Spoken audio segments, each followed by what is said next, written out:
बिस्मिल्लाहिर्रहमानिर्रहीम। अस्सलाम वालेकुम। आप सबको खुश आमदीद कहती हूँ मिक्स प्लेट मैशअप में। आज की वीडियो में जो डिश बनाने जा रही हूँ उसका नाम है क्रीमी एग मसाला। नॉर्मल से अज्जा हैं इसके जो हमारे रोज़मर्रा किचन में इस्तेमाल होते हैं। इसमें सिर्फ एक चीज़ जो है वो अक्सर कम होती है घर में, वो है क्रीम।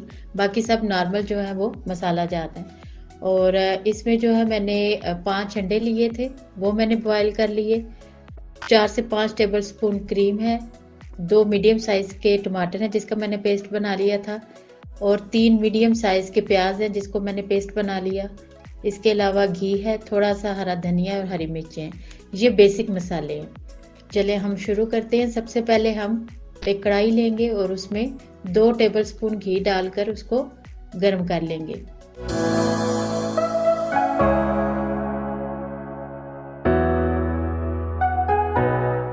अब अंडे फ्राई करेंगे। आपने ऐसा करना है कि अंडों को अच्छे तरीके से बॉयल करना है।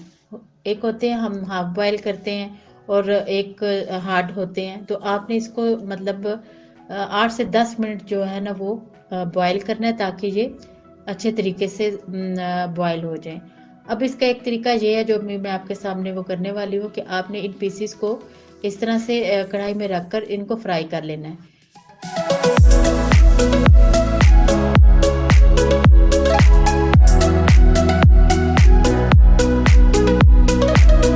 तो फ्राई करना इसलिए ज़रूरी है कि बाज़ दफ़ा ये होता है कि जब हम मसाले में अंडे डालते हैं तो वो उनके अंदर जो जर्दी होती है वो जर्दी जो है वो मिक्स हो जाती है मसाले में।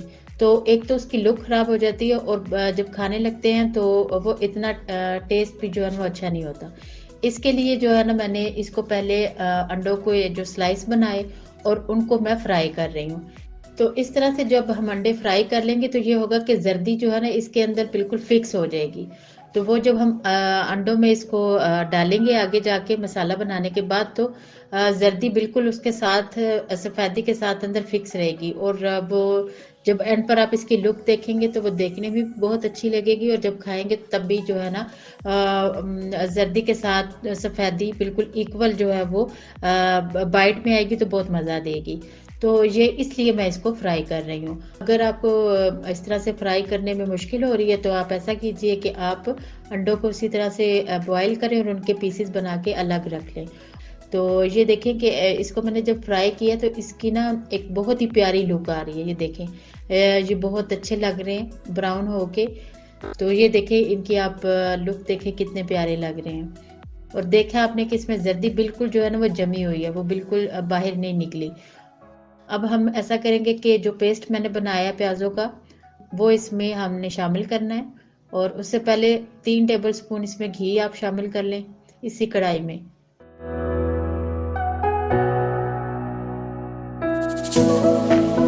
और जो प्याज़ों का पेस्ट है वो लेके जो मैंने 3 मीडियम साइज़ के प्याज लिए थे और उसको मैंने जो है वो ग्राइंडर कर लिया था पेस्ट बना के, तो वो अब इसमें हम शामिल करते हैं।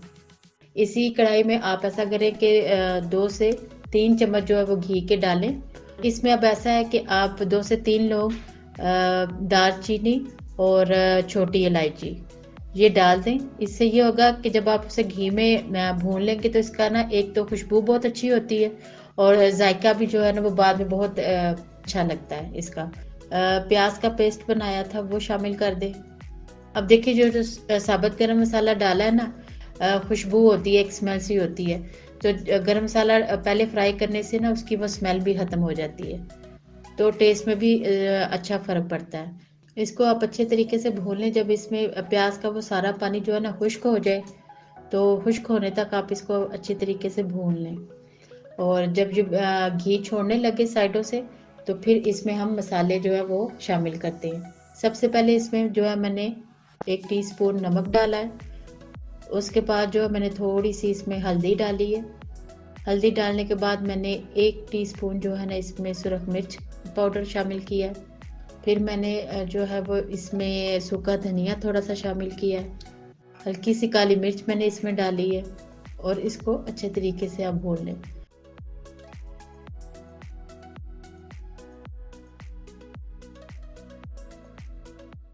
अब इसमें इस कंडीशन में आके मैंने इसमें जो टमाटर का पेस्ट था वो शामिल कर दिया। और अब जो है ना आप टमाटर के पेस्ट को जो है अच्छे तरीके से भून लें। भूनने का ही सारा काम होता है कुकिंग में।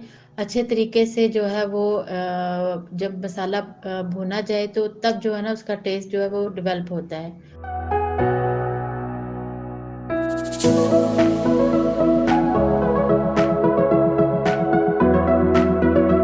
थोड़ी-सी हमने इसमें हरी मिर्च जो है वो डाली, थोड़ा-सा धनिया।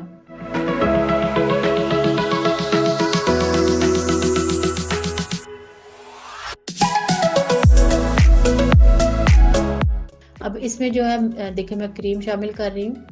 ये 3 टेबल स्पून जो है मैंने इसमें क्रीम शामिल की है। ये देखें कितना अच्छा कलर इसका आ गया है मिक्सिंग के साथ इसको, ये देखें।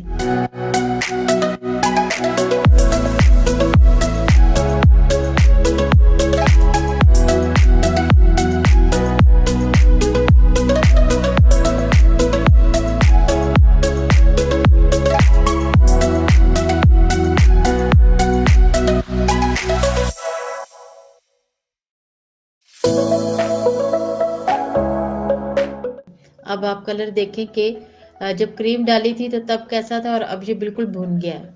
इस जगह पर आकर आप इसमें जो है ना वो अंडे शामिल कर देंगे। अब इसमें हम जो है ना अंडे शामिल कर देंगे। आपको खुद महसूस हो रहा होगा कि फ्राई करने से ये कितना अच्छा इसके अंदर ही बिल्कुल जर्दी ने स्टे किया हुआ है।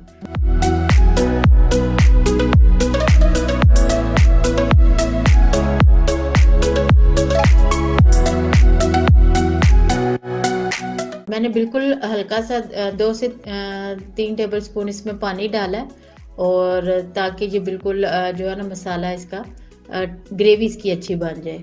1 मिनट के लिए आपने ऐसा करना है कि आपने चूल्हे को बिल्कुल मध्यम करके उसके ऊपर ढक्कन दे देना है, सिर्फ 1 मिनट के लिए। सारी चीज़ें तो रेडी हैं, इस पे कोई वो दम वाला जो है वो सीन नहीं है। अब आप इसको गरम-गरम तंदूर की रोटी के साथ भी खा सकते हैं। कुछ लोग तो पराठे के साथ भी इसको पसंद करते हैं, वो आपकी अपनी जो है चॉइस है।